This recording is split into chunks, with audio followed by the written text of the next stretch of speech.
नक्षल चळवळ पूर्णपणे मोडीत काढण्याच्या दृष्टीनं निर्णायक पाऊल. गडचिरोलीत मुख्यमंत्र्यांच्या उपस्थितीत जहाल नक्षलवादी भूपतीसह 61 नक्षलवाद्यांचं आत्मसमर्पण.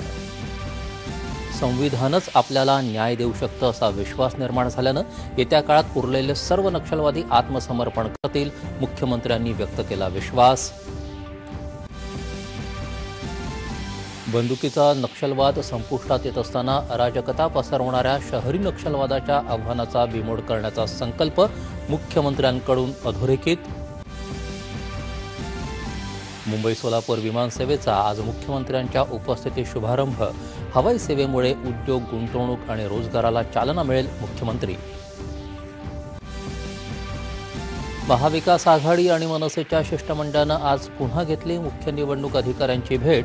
त्रुटी दूर केल्याशिवाय निवडणुका घेऊ नयेत. व्हीव्हीपॅट नसेल तर मतपत्रिकेवर निवडणूक घेण्याची मागणी.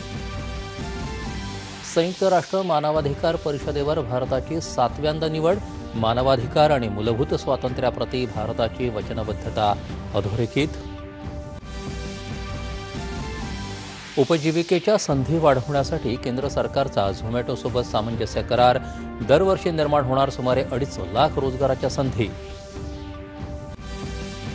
आणि सणासुदीच्या आणि लग्नसराईच्या पार्श्वभूमीवर सोनं चांदीला झळाळी. दोन्ही मौल्यवान धातूंनी आज पुन्हा एकदा गाठली उच्चांकी पातळी.